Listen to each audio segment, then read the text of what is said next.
यो गठबन्धनका नेता पुष्पकमल दाहालजी दिल्ली जानुहुन्छ, प्रधानमन्त्री पत्नीसँग वार्ता गर्यो भनेर आउँछ र त्यहाँको भारतीय जनता पार्टीको विदेश विभागको प्रमुखसँग प्रधानमन्त्री पत्नी मानौँ कि उहाँ त्यहाँको थाई राजदूत जस्तो उहाँले त्यहाँ वार्ता गर्यो भन्ने कुरा आउँछ। यो काठमाडौँको फोहोरको डोङ्गुर, यो सरकारको राजनीतिको फोहोरको डोङ्गुरको प्रतीकात्मक स्थिति हो जस्तो लाग्छ। विदेशीको अगाडि घुँडा टेकेर कतिपय अवस्थामा लम्पसार परेर हाम्रो स्वाभिमानलाई झुकाइएको छ, त्यही बाटोमा हिँड्ने। चर्चामा आउनको लागि, लोकप्रिय हुनको लागि, सामाजिक सञ्जालमा छाउनको लागि त्यस्ता विषयहरूमा चर्चा गर्नुहुन्छ। नेपाललाई असंलग्न परराजनीतिमा हिँडौँ भन्दा कोही मान्छेले त्यसो भन्यो भने त्यसको अर्थ के हुन्छ भने यसो कसैले नभन्दैदेखि सिमाना पनि सजिलै मिच्न सकिन्थ्यो, नेपाल र शक्ति राष्ट्रहरूको पछि नेपाललाई पुच्छर बनाउन सकिन्थ्यो। यो बोलेर यो विषयलाई रोक्यो भनेर ती मान्छेहरूको मथिङ्गल अलिकति चक्राएर त्यस्तो खालको प्रचार गर्ने गरेको हो जस्तो मलाई लाग्छ। विदेशी नागरिकले बिहा गरेर आउँदैमा तुरुन्तै नागरिकता दिनुपर्ने यो जनसङ्ख्याको राजनीतिबाट नेपालको अस्तित्वलाई समाप्त गर्ने चक्रव्यूहको एउटा हिस्सा हो। अहिले पनि नेपाली काङ्ग्रेसकै नेतृत्वमा छ, निर्वाचन अहिले पनि आउँदैछ, काठमाडौँ फोहोरको डोङ्गुरमा परिणत भएको छ। यत्रो राजधानी सहर संसारभरिका मानिसहरू आउने, सारा राजदूतावास यहाँ छन्, तर सरकारलाई कुनै लाज घिन छैन। नगरपालिकाले गर्छ भन्ने छोडिदिएको छ, सरकारले कुनै त्यसमा आफ्नो दायित्वको बोधै गर्दैन। निर्वाचनको मुखमा आएर अर्थ सचिव सरुवा गर्ने, अर्थ मन्त्रालयमा यत्रो ठुलो विवाद भयो।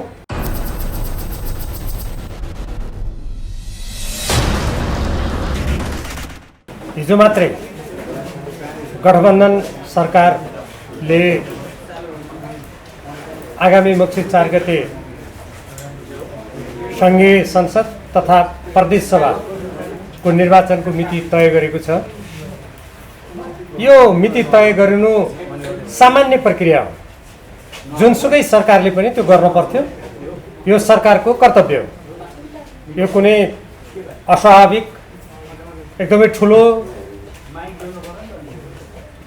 त्यस्तो विषय होइन, यो एउटा प्रक्रियागत कुरामा नियमित रूपमा सरकारले वहन गर्नुपर्ने दायित्व हो।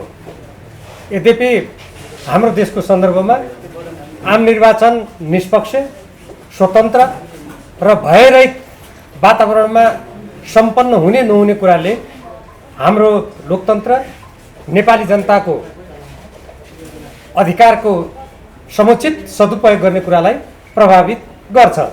हामीले कतिपय निर्वाचनका सन्दर्भमा धाँधली भएका घटनाहरू देखेका छौँ, अशान्ति भएको देखेका छौँ, मतदाताहरूले एकदम भयरहित वातावरणमा आफ्नो मतको सदुपयोग गर्न नसकेका घटनाक्रमहरू पनि हामीले देखेका छौँ। त्यसकारण वर्तमान सरकारले र निर्वाचन आयोगले आगामी आम निर्वाचन निष्पक्ष, स्वतन्त्र, भयरहित वातावरणमा सम्पन्न गर्नुपर्छ भन्ने कुरामा हामी सबैको जोड हुनु स्वाभाविक हो। नेकपा एमालेको पनि त्यसमा जोड छ। हामीले जुन लोकतन्त्र अपनाएका छौँ, यो लोकतन्त्र बहुदलीय प्रणालीमा आधारित छ। बहुदलीय प्रणालीमा राजनीतिक दलहरूले आपसमा प्रतिस्पर्धा गर्छन्, आफ्ना नीति कार्यक्रम जनताको बिचमा लैजाने र जनताको मतको आधारमा शासन सञ्चालन गर्ने हाम्रो परिपाटी हो। हामी सबैलाई थाहा छ, नेपालको संविधान हामीले दुई पटक संविधान सभाको निर्वाचन गरेर निर्माण गऱ्यौँ। त्यो संविधानको धारा 269 मा समान दर्शन, विचारधारा, कार्यक्रम भएका मानिसहरू एक ठाउँमा आउँछन् र राजनीतिक दल बन्छ। त्यो राजनीतिक दलले निर्वाचन आयोगमा आफ्नो विधान र अघि मैले चर्चा गरेको विचार, सिद्धान्त, कार्यक्रमको आधारमा आफ्नो घोषणापत्र पनि त्यहाँ दर्ता गर्नुपर्छ। राजनीतिक दलहरूले त्यसैको लागि काम गर्नुपर्छ भन्ने यो नेपालको संविधानको धारा 269 मा स्पष्ट रूपमा उल्लेख छ। तर हामीले देख्यौँ स्थानीय तहको निर्वाचनमा विपरीत सिद्धान्त भएका राजनीतिक दलहरूले तालमेलको नाममा निर्वाचनमा लोकप्रिय मत मागेसँगै यो नेपालको संविधानको विपरीत छ। हामी जुन अभ्यास गरिरहेका छौँ बहुदलीय अभ्यास, त्यो बहुदलीय अभ्यासको विपरीत छ। साँच्चीकै भन्ने हो भने यो एक प्रकारको निर्दलीय अभ्यास हो। अब आउने आम निर्वाचनमा राजनीतिक दलहरूले के गर्छन् हेर्नुपर्छ। तर अहिलेसम्म 5 दलीय गठबन्धनका बैठकहरू हेर्दा ती राजनीतिक दलहरूले विपरीत सिद्धान्त हुँदाहुँदै पनि तालमेल गर्ने कुरा अगाडि सारेको हामीले पाएका छौँ। यसरी आम निर्वाचनमा विपरीत सिद्धान्त भएका राजनीतिक दलहरूले तालमेलको कुरा गर्ने कुरा यो नेपालको संविधानको धारा 269 को विरुद्धमा छ। र अहिले जो नेताहरू ती 5 दलका सबभन्दा माथिल्लो तहमा हुनुहुन्छ उहाँहरूले के कुरा सम्झना गर्नुपर्छ भने नेपालको संविधान निर्माण गर्ने बेलामा मसौदा गर्ने बेलामा उहाँहरूले यो दलीय प्रतिस्पर्धामा जनताको मत निश्चित विचारधारा दर्शन र कार्यक्रमको आधारमा माग गर्ने कुरा प्रति उहाँहरूको प्रतिबद्धता थियो भन्ने कुरा यति बेला उहाँहरूले स्मरण गर्नुपर्छ। हुन त राजनीतिमा विकृतिको डङ्गुर भएको अहिले काठमाडौँमा जुन फोहोरको डङ्गुर लागेको छ नि, मलाई त कहिलेकाहीँ कस्तो लाग्छ भने यो काठमाडौँको फोहोरको डङ्गुर यो सरकारको राजनीतिको फोहोरको डङ्गुरको प्रतीकात्मक स्थिति हो जस्तो लाग्छ। साल पछिको अवस्थाको सम्झना हुन्छ। 2048 सालमा नेपाली काङ्ग्रेसले बहुमत ल्याएको थियो। 51 सालमा भएको मध्यावधि निर्वाचनको बेलामा आइपुग्दा काठमाडौँ फोहोरको डङ्गुरमा परिणत भएको थियो। अहिले पनि नेपाली काङ्ग्रेसकै नेतृत्वमा छ। निर्वाचन अहिले पनि आउँदैछ, काठमाडौँ फोहोरको डङ्गुरमा परिणत भएको छ। त्यसैले मैले यो कुरा राजनीतिसँग किन जोडेको भने सरकारको काम भनेको जनताका यस्ता कुरातर्फ ध्यान दिएर यत्रो राजधानी सहर संसारभरिका मानिसहरू आउने सारा राजदूतावास यहाँ छन्, तर सरकारलाई कुनै लाज घिन छैन। नगरपालिकाले गर्छ भने छोडिदिएको छ, सरकारले कुनै त्यसमा आफ्नो दायित्वको बोधै गर्दैन। हो यस्तो स्थितिमा नेपालको संविधानमा जुन राजनीतिक दलले प्रतिस्पर्धा स्वच्छ किसिमले गरेर अगाडि जाने भन्ने नेताहरूले प्रतिबद्धता गरेका थिए, अब यस्ता नेतालाई यस्तो गर्नेहरूलाई त सम्झाउनु पनि कहिलेकाहीँ निरर्थकै होला जस्तो पनि लाग्छ। तर पनि यति बेला यो आम निर्वाचनमा जाँदै गर्दा राजनीतिक दलले ती राजनीतिक दलका मानिसहरू जो समान विचारधारा राख्छन्, जसको समान दर्शन छ, उनीहरूले मात्रै समान कार्यक्रम लिएर जाने हो। नभए हामी कल्पना गरौँ, एउटाले भन्छ संहिता चाहिँदैन, संहिता मुर्दाबाद, अर्कोले भन्छ त्यो संहिता नभए त हुँदै हुँदैन। अनि घोषणापत्रमा के लेख्नुहुन्छ त्यही गठबन्धनका नेताहरू? एउटा राजनीतिक दलले भन्छ लोकतान्त्रिक समाज जिन्दाबाद, अर्कोले भन्छ माओवाद जिन्दाबाद। त्यो नारा के हुन्छ? कि नेपाङ्ग्रेस जिन्दाबाद भन्ने नारा लाग्छ? के नारा लाग्छ? यसले सिद्धान्तहीन, आदर्शहीन र गन्तव्यहीन राजनीतितर्फ देशलाई धकेल्छ। त्यसकारण यो आउने आगामी निर्वाचनमा यस्तो खालको सिद्धान्तहीन, गन्तव्यहीन, आदर्शहीन, मूल्यहीन, मान्यताहीन राजनीतिको बाटो होइन। आफ्नो सिद्धान्त र नीतिमा राजनीतिक दल अगाडि बढ्नुपर्छ। उनीहरूले त्यो घोषणापत्रको आधारमा जनतासँग मत माग्नुपर्छ। जनताले जसलाई बहुमत दिन्छ त्यसले सरकार चलाउने हो। यदि कसैले बहुमत ल्याएन भने समान राजनीतिक दृष्टिकोण, विचार, कार्यक्रम या कतिपय विषयहरूमा समान धारणा भएका राजनीतिक दलहरूले मिलेर संयुक्त सरकार गठन गर्ने हो। बहुदलीय व्यवस्थाको अभ्यास त त्यो हो नि, मान्यता त्यो हो नि। जहाँसम्म नेकपा एमालेको कुरा छ, नेकपा एमालेको जनताको बहुदलीय जनवादले पनि समान विचार, समान दर्शन, समान कार्यक्रम भएका राजनीतिक दलहरूलाई नै एक ठाउँमा ल्याउनुपर्छ भन्ने मान्यता राख्छ। त्यसैले नेकपा एमाले आफ्नो 10औं राष्ट्रिय महाधिवेशनभन्दा पूर्व सम्पन्न जुन विधान महाधिवेशन छ त्यसबाट पारित राजनीतिक दस्तावेजहरूमा यही कुरा उल्लेख गरेको छ।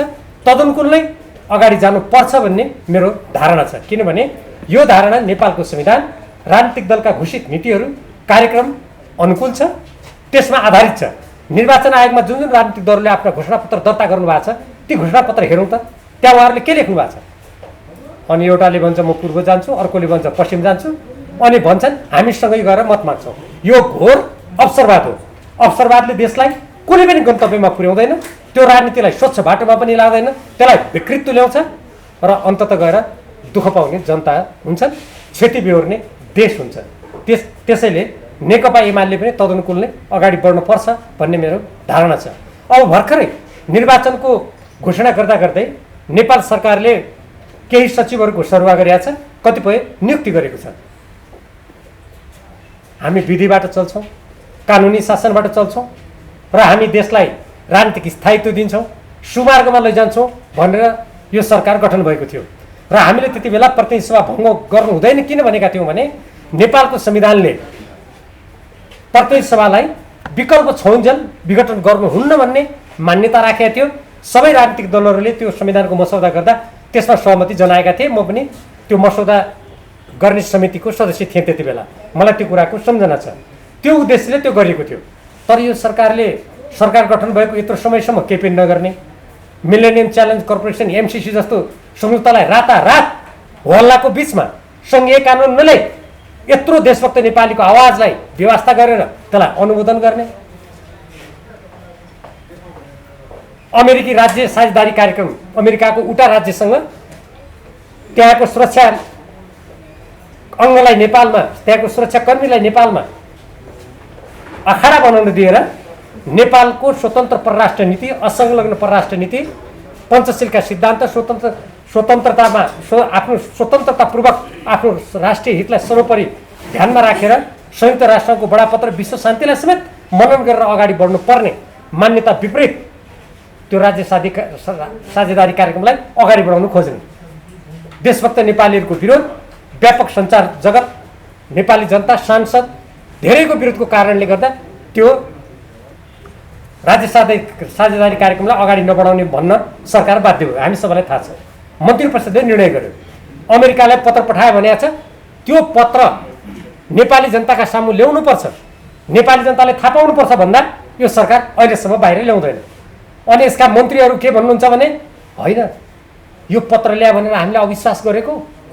मलाई यो जवाब सुन्दा आश्चर्य पनि लाग्यो, दुःख पनि लाग्यो। किनभने यो लोकतन्त्रमा सरकार जनताप्रति उत्तरदायी हुन्छ, संसदप्रति उत्तरदायी हुन्छ। संसदले मागेको पत्र राष्ट्रको स्वाधीनता स्वतन्त्रतासँग सम्बन्धित छ भने त्यो जनतालाई देखाउन नपर्ने कारण के? त्यो पत्र विदेशीले हेर्न हुने, विदेशी दूतावासका कर्मचारीले पढ्न हुने, अनि हामी यो देशका नेपाली जनताबाट निर्वाचित सांसदहरूले हेर्न नहुने, अन्तर्राष्ट्रिय सम्बन्ध समितिले हेर्न नहुने, राज्यका नीति निर्देशक सिद्धान्त अनुगमन सम्बन्धी समितिले हेर्न नहुने, नेपाली जनताले हेर्न नहुने यो तर्क सरकारको विदेशी भक्ति गरेर शक्ति आर्जन गरेर आफ्नो स्वार्थ पूर्ति गर्ने दृष्टिकोण बाहेक यो केही पनि होइन। एकातर्फ यस्तो गर्ने, अर्कोतर्फ म अघि प्रसङ्ग ल्याउँदै थिएँ, निर्वाचनको मुखमा आएर अर्थ सचिव सरुवा गर्ने, अर्थ मन्त्रालयमा यत्रो ठुलो विवाद भयो, तत्सम्बन्धमा नेपाली जनतालाई चित्त बुझाउने गरी सम्पूर्ण अनुसन्धान गरेर त्यो कुरा ल्याउनुको सट्टा त्यहाँको अर्थ सचिवलाई नै सरुवा गरिदिनु। अब अहिले आएर मलाई त्यो कस्तो लाग्छ भने जसरी यस बिचमा माथिल्लो प्रणालीको त्यो सम्झौतालाई मिचेर 2 वर्ष म्याद बढाइयो, जिएमआर कम्पनीसँग क्षतिपूर्ति लिनुपर्नेमा त्यो कम्पनीको अगाडि घुँडा टेकेर त्यसको 2 वर्ष आफै माथिल्लो प्रणाली जलविद्युत विकास आयोजनाको प्रावधान कुल्चेर सरकारले काम गर्यो। भारतले आफ्नो राष्ट्रिय हितमा जलविद्युत आयोजना सम्बन्धी, ऊर्जा सम्बन्धी दूरदृष्टि ल्याए, आँखा चिम्लेर प्रधानमन्त्री शेरबहादुर देउवाले भारतमा गएर त्यसलाई स्वीकार गरेर आउनु हो। लिम्पियाधुरा लिपुले कालापानीमा हाम्रो सिमाना मिचिएको छ, तत्सम्बन्धमा चुक्क पनि बोल्नुहुन्न। यो गठबन्धनका नेता पुष्पकमल दाहालजी दिल्ली जानुहुन्छ, प्रधानमन्त्री पत्नीसँग वार्ता गर्यो भनेर आउँछ र त्यहाँको भारतीय जनता पार्टीको विदेश विभागको प्रमुखसँग प्रधानमन्त्री पत्नी मानौँ कि उहाँ त्यहाँको थाई राजदूत जस्तो उहाँले त्यहाँ वार्ता गर्यो भन्ने कुरा आउँछ। तर हाम्रो राष्ट्रिय हितसँग सम्बन्धित कुराहरूमा सरकार केही पनि बोल्दैन। अहिले हामीले देखिरहेछौँ हिन्द प्रशान्त क्षेत्रमा शक्ति राष्ट्रहरूको निकै प्रतिस्पर्धा भइरहेछ। ताइवानमा अमेरिकी संसदका सभामुखको भ्रमणपछि त्यहाँ तनाव उत्पन्न भएको छ। नेपालले आजसम्म आफ्नो असंलग्न परराष्ट्र नीति अनुरूप र संयुक्त राष्ट्रसङ्घमा त्यहाँको महासभामा पारित प्रतिवेदन अनुसार एकचिन नीति अपनाउँदै आएको छ। त्यहाँ त्यत्रो घटना घटेको छ, सरकार केही पनि बोल्दैन। किनभने नेपालको स्वतन्त्र असंलग्न परराष्ट्र नीति अनुरूप अगाडि बढ्ने, शक्ति राष्ट्रको कुनै पनि द्वन्द्वमा नेपाललाई जान नदिने त्यो दृढता यो सरकारमा छैन। तर यो सरकार के गर्छ यति बेला? अब चुनावको घोषणा गर्ने दिन सल्लाहकारको लर्को लगाउँछ र नियुक्त गर्छ। यसले के देखाउँछ भने सरकार, जनता देशप्रति संवेदनशील छैन र यसले जसरी पनि यसका यो गठबन्धनका नेताहरू, स्वयं प्रधानमन्त्री आउने निर्वाचनमा जसरी पनि निर्वाचन जित्ने, फेरि पदमा जाने, फेरि जसरी व्यापक रूपमा हाम्रो देशका साधन स्रोतहरूको राष्ट्रहित विपरीत दोहन गरिएको छ, विदेशीको अगाडि घुँडा टेकेर कतिपय अवस्थामा लम्पसार परेर हाम्रो स्वाभिमानलाई झुकाइएको छ, त्यही बाटोमा हिँड्ने। अहिलेका यी गतिविधिले यही प्रसङ्गमा एउटा साह्रै महत्त्वपूर्ण कुरा हामी नेपाली जनतालाई म तपाईँ पत्रकार साथीहरू मार्फत जानकारी गराउन चाहन्छु। यो संविधान निर्माण गर्दा संविधानको धारा 10 देखि 15 सम्म नागरिकताको सम्बन्धी व्यवस्था गरियो। त्यो व्यवस्था गर्दा संविधानको धारा 11 को यो उपधारा 6 मा विदेशी महिलाले नेपाली पुरुषसँग बिहा गरेको अवस्थामा सङ्घीय कानुन बमोजिम गर्ने भन्ने जुन हामीले प्रावधान राखेका थियौँ, त्यति बेला अहिलेका यी शीर्ष स्थानमा रहनुभएका सबै राजनीतिक दलका नेताहरूले 5 वर्षदेखि 7 वर्षसम्म ती महिलाहरूले नेपालमा नागरिकता लिनुभन्दा अगाडि निरन्तर बसोबास गरेको हुनुपर्ने कुरा हामी पछि कानुन ल्याउँदा राख्छौँ भनेर उहाँहरूले त्यति बेला भन्नुभएको थियो। अहिले उहाँहरू त्यसमा बोल्नुहुन्न। राज्य व्यवस्था समितिले यो प्रतिवेदन त्यो बेला नेपाल कम्युनिस्ट पार्टी अन्तर्गत रहनुभएका अहिले नेकपा एमाले र नेकपा माओवादी केन्द्रमा रहनुभएका सांसदहरूले एक मतले यो पारित गरेर पठाएको प्रतिवेदन हो। यो प्रतिवेदनमा नेपाली पुरुषसँग बिहा गरेर आउने विदेशी महिलाले 7 वर्ष निरन्तर नेपालमा बस्नुपर्छ भन्ने प्रावधान राखेको छ। यहाँहरू सबैलाई थाहा छ, भारतमा नागरिकताको लागि निवेदन दिन त्यसरी बिहा गरेर जाने महिलाले 7 वर्ष कुर्नुपर्छ, मालदिप्समा 12 वर्ष कुर्नुपर्छ, भुटानमा सन्तान जन्माएपछि मात्रै त्यो अधिकार प्राप्त हुन्छ, बङ्गलादेशले पनि समय तोकेको छ, अमेरिकामा हरियो कार्ड अङ्ग्रेजीमा ग्रिन कार्ड लिएको कति वर्षपछि निवेदन दिनु पाइन्छ, त्यो पनि त्यहाँको राज्यको इच्छामा निर्भर हुन्छ। नागरिकता लिने बेलामा उसले शपथ ग्रहण लिनुपर्छ, उसले कक्षा लिनुपर्छ, त्यहाँ उसलाई त्यहाँ त्यो देशको बारेमा पढाइन्छ। अस्ट्रेलियामा जानुहोस्, त्यहाँ स्थायी आवासीय पत्रको व्यवस्था छ। तर हाम्रो देशमा जब हामी नेपालमा जन्मेका नेपालका आमा बाबु नागरिकबाट जन्मेका व्यक्तिहरूले पनि नागरिकता लिन कति वर्ष कुर्नुपर्छ? 16 वर्ष कुर्नुपर्छ। अनि विदेशी नागरिकले बिहा गरेर आउँदैमा तुरुन्तै नागरिकता दिनुपर्ने यो जनसङ्ख्याको राजनीतिबाट नेपालको अस्तित्वलाई समाप्त गर्ने चक्रव्यूहको एउटा हिस्सा हो। अब यो सम्बन्धमा कतिपय मानिसहरूले होइन यो खास गरी भारतलाई ध्यानमा राखेर गरिएको हो, भारतबाट आउनेलाई कुनै नागरिकता नदिने, कुनै अधिकारै नदिने, उनीहरूलाई चाहिँ शिक्षा कुनै क्षेत्रमा अगाडि जानै नदिने गरेको हो, यो अन्तर्राष्ट्रवाद हो भनेर चिच्याएको म सुन्छु। यो कुनै भारतबाट आउनेको हकमा मात्र होइन। अहिले हाम्रो नेपालीहरू यत्रो लाखौँको सङ्ख्यामा विभिन्न देशमा रोजगारीको लागि जानुभएको छ। ती देशबाट कुनै पनि महिला बिहा गरेर आउँदैनन् हाम्रो देशमा। यो कुनै भारतको कुरा मात्र होइन नि, कुनै पनि विदेशी महिलाको हकमा हो। यसमा म पत्रकार साथीहरू मार्फत एउटा साह्रै महत्त्वपूर्ण कुरा जुन कुप्रचार गरिएको छ तत्सम्बन्धमा एउटा तथ्य कुरा नेपाली जनताको सामु राख्न चाहन्छु। र विशेष गरी जहाँ हाम्रो सीमावर्ती क्षेत्रमा सीमा पारीबाट विदेशी महिलाहरूसँग बिहा गर्ने प्रचलन छ, त्यहाँका जनसमुदायमा जुन भ्रम सिर्जना गरिएको छ, यो कालो र गोरो रङ्गको कुरा हो भनेर नेपाली जनतालाई विभाजित गर्ने, नेपाललाई विभाजन गर्ने षड्यन्त्रपूर्ण भाषण गरिएको छ, त्यो कुरा कति झुट रहेछ भन्ने कुरा यो राज्य व्यवस्था समितिको प्रतिवेदनको म केही अंश पढेर सुनाउन चाहन्छु। यो मूल ऐनको दफा 5 मा संशोधन गरेर यो अगाडि ल्याएको हो। यसमा के भनेको छ भने आवासीय यो नागरिकता प्रमाणपत्रको सट्टामा थाई आवासीय अनुमति पत्र प्रयोग गरिनेछ र त्यो थाई आवासीय अनुमति पत्र विदेशी महिला जो नेपालको पुरुषसँग बिहा गरेर आउँछन् उनीहरूलाई दिइनेछ। त्यसरी प्राप्त गर्नेले यी अधिकार पाउँछन्: चलअचल सम्पत्ति आर्जन गर्न, भोग गर्न, बेचबिखन गर्न, व्यवसायिक लाभ प्राप्त गर्न र सम्पत्तिको अन्य कारोबार गर्न, पेसा गर्न, उद्योग व्यापार तथा व्यवसायको स्थापना र सञ्चालन गर्न, जन्म मृत्यु विवाह सम्बन्ध विच्छेद बसाइसराई जस्ता व्यक्तिगत घटना दर्ता गर्न, सेवाग्राहीको हैसियतले कानुन बमोजिमका निकायबाट प्राप्त गर्ने सुविधा छुट जस्ता सेवा उपयोग गर्न, कुनै पनि शैक्षिक संस्थामा अध्ययन गर्न, प्रमाण प्राप्त गर्न र अन्य आर्थिक सामाजिक तथा सांस्कृतिक अधिकार प्राप्त गर्न, राष्ट्रिय परिचय पत्र प्राप्त गर्न। म यहीबाट सोध्न चाहन्छु, पत्रकार साथीहरूले पनि यसलाई ठुल्ठुलो अक्षरमा बाहिर ल्याइदिनु होला भन्ने मेरो विशेष आग्रह छ। अनि यो अधिकार दिएको हो कि होइन? अरू देशमा यति अधिकार पनि हुँदैन। त्यो थाई आवासीय पत्रमा काम गर्ने अधिकार मात्रै हुन्छ कतिपय देशमा। अनि हामीले कसरी नेपालको कानुनमा नागरिक विहीन बनाएर राख्न खोज्यौँ? कतिपय मान्छेले भन्छन् भारतमा त त्यो रासन कार्ड दिइन्छ नि, त्यो रासन कार्ड भने नागरिकता सर हो। यो जनतालाई सरासर भ्रमित गर्ने कुचेष्टा मात्रै हो। म अछाम जिल्लाबाट जनप्रतिनिधित्व गर्छु। त्यो क्षेत्रका धेरै जस्तो मानिसहरू मुम्बई भारत जाने प्रचलन छ।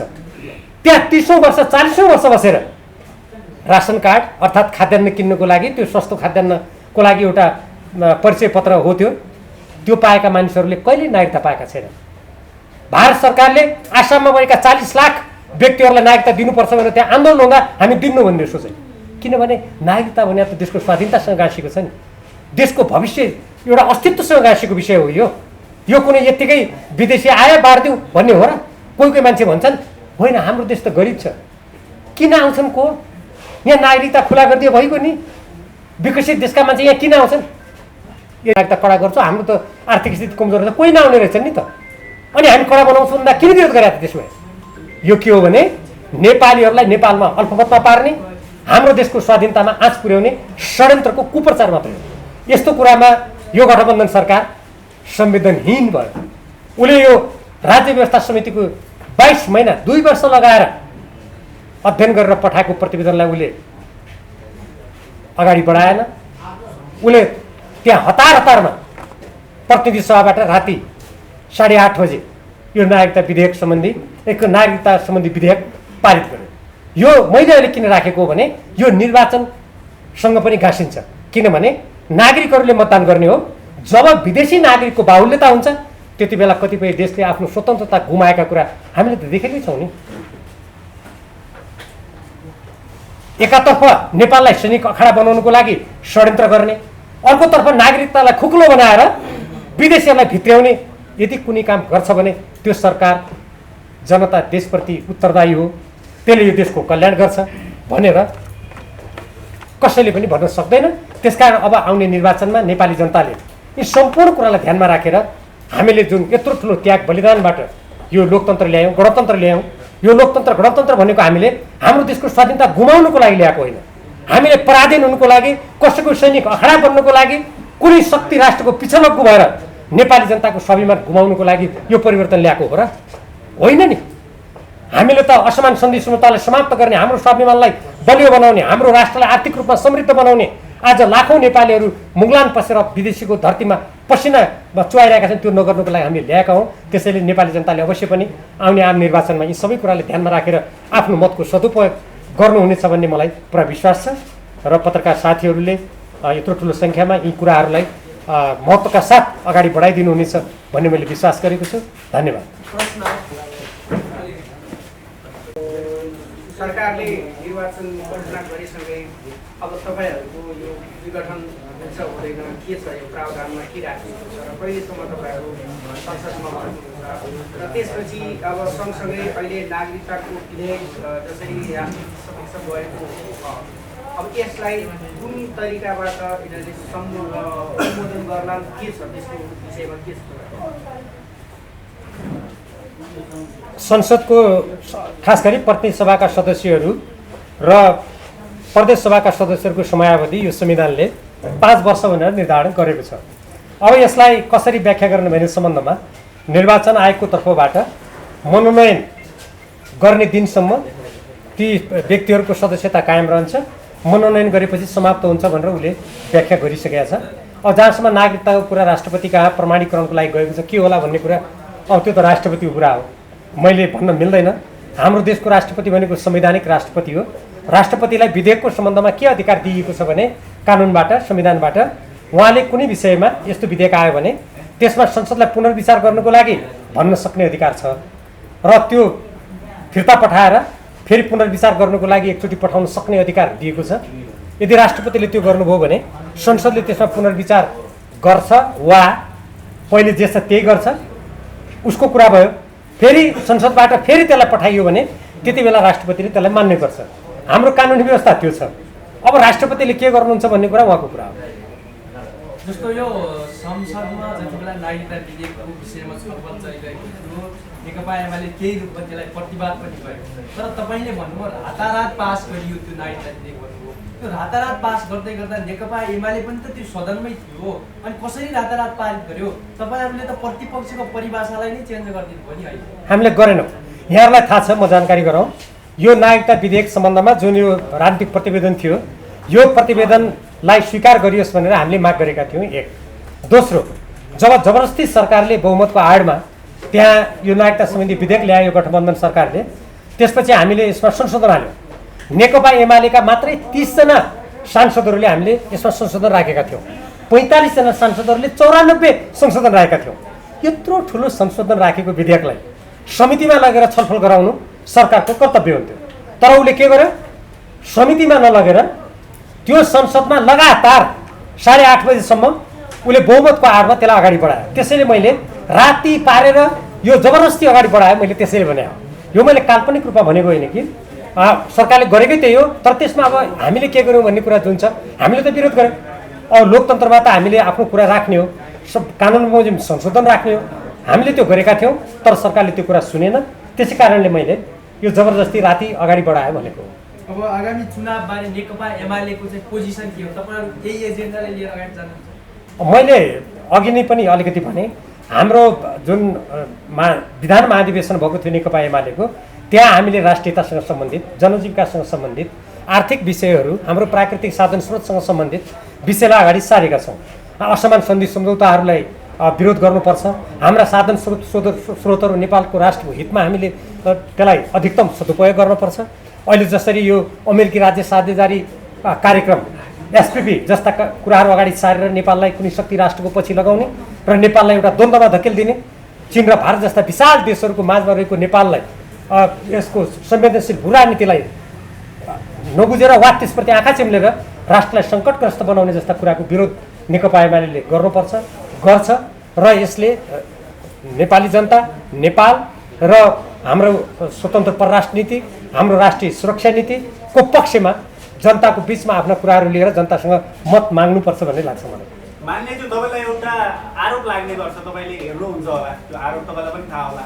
जुन कुनै विषय आउँछ अत्यन्तै चर्को स्वरमा विरोध गर्नुहुन्छ, खबरदारी गर्नुहुन्छ र तपाईँ केवल चर्चामा आउनको लागि, लोकप्रिय हुनको लागि, सामाजिक सञ्जालमा छाउनको लागि त्यस्ता विषयहरूमा चर्चा गर्नुहुन्छ, विरोध गर्नुहुन्छ भन्ने आरोप लागेको छ। कसरी खण्डन गर्नुहुन्छ? मलाई यो कुरा सुन्दा हाँसो लाग्छ। किन भन्नुहुन्छ भने, जस्तो उदाहरणको लागि सबभन्दा पछिल्लो कुरा लिउँ, नेपाललाई अमेरिकी राज्य साझेदारी कार्यक्रमको अङ्ग बनाएर हाम्रो संविधानको धारा 51(ड) मिचेर यसलाई एउटा शक्ति राष्ट्रको सैनिक अखडा बनाउनु खोजियो। देशभक्त नेपालीले विरोध गर्ने कि नगर्ने? म मात्र होइन, अरूले पनि धेरैले विरोध गर्नुभएको छ। मैले निर्भीकताका साथ अलि तथ्यहरू ल्याएँ होला, बेग्लै कुरा हो होइन। त्यस्तै नागरिकता विधेयक सम्बन्धी कुराहरूमा राज्य व्यवस्था समितिले यत्रो 2 वर्ष लगायो। त्यसलाई सरकारले मान्नुपर्छ भन्ने कि नभन्ने? हिन्द प्रशान्त रणनीतिको अङ्ग हो यो अमेरिकाको राज्य साझेदारी कार्यक्रम भन्ने कुरा स्वयं यो देशको नेपाली सेनाको प्रधान सेनापतिले भन्नुभयो। नेपाल सरकारले त्यो कुरा सुनोस्, त्यो पत्र लिएको नेपाली जनतालाई दियोस् भन्ने कि नभन्ने? त्यसकारण हेर्नुहोस्, नेपालको संविधान, लोकतन्त्र, राष्ट्रको हक हितको लागि बोल्नु प्रत्येक नागरिकको कर्तव्य हो। हाम्रो संविधानको धारा यो जुन हामीले नागरिकका यो नागरिक कर्तव्य र अधिकारको कुरा उल्लेख गरेका छौँ, त्यसमा नागरिक कर्तव्यमा के भनेको छ भने नेपालको स्वाधीनता, स्वतन्त्रता, अखण्डता, हितको पक्षमा बोल्नु प्रत्येक नागरिकको कर्तव्य हो। यहाँको भौतिक साधन स्रोतको सुरक्षा गर्नु प्रत्येक नागरिकको कर्तव्य हो भने, अब त्यो पक्षमा बोल्दा किन बोल्छ भने कसैले भन्यो भने म त्यसको अर्थ कसरी लगाउँछु भने यो नेपालको सिमाना मिच्यो, नेपाललाई असंलग्न परराष्ट्र नीतिमा हिँडौँ भन्दा कोही मान्छेले त्यसो भन्यो भने त्यसको अर्थ के हुन्छ भने यसो कसैले नभन्दैदेखि सिमाना पनि सजिलै मिच्न सकिन्थ्यो, नेपालमा शक्ति राष्ट्रहरूको पछि नेपाललाई पुच्छर बनाउन सकिन्थ्यो। यो बोलेर यो विषयलाई रोक्यो भनेर ती मान्छेहरूको मथिङ्गल अलिकति चक्राएर त्यस्तो खालको प्रचार गर्ने गरेको हो जस्तो मलाई लाग्छ। त्यसमा कुनै सत्यता छैन। मैले इमान्दारीका साथ सांसद हुँदाखेरि, पार्टीको सदस्य हुँदा जे शपथ खाएको छु नि, त्यो शपथ र नेपालको संविधानको नागरिक कर्तव्य मैले निर्वाह गरेको हो। अब अरूले कर्तव्य निर्वाह गर्दैनन् भने त्यो उनीहरूको दोष हो। तपाईँ करिब आधा दर्जन पटक मन्त्री बन्नुभयो, उप प्रधानमन्त्री बन्नुभयो, 51 सालदेखि समय समयमा गरेर सांसद हुनुहुन्छ, शीर्षस्थ नेता हुनुहुन्छ। देशको आज जुन अवस्था छ, जुन हालत छ, तपाईँको पनि त भूमिका महत्त्वपूर्ण होला। तपाईँलाई आत्मग्लानी छ आज देशको यो अवस्था हुनुमा? मैले प्रत्येकचोटि आधा दर्जन त होइन, तर म केही पटक भएको हो, म भएको हो। तर त्यो बेला म कस्तो बेला भएको भने 51 सालको कुरा गर्नुहुन्छ भने 9 महिने कार्यकाल, 54-55 को कुरा गर्नुहुन्छ भने चुनावी सरकार गिरिजाप्रसाद कोइराला प्रधानमन्त्री हुनुहुन्थ्यो, त्यो बेला जम्मा 5 महिना। त्यसपछिको कुरा गर्नुहुन्छ भने शान्ति प्रक्रियाको बेलामा बहुमतको सरकार होइन, 7 दल राजनीतिक दलहरूको सरकार थियो।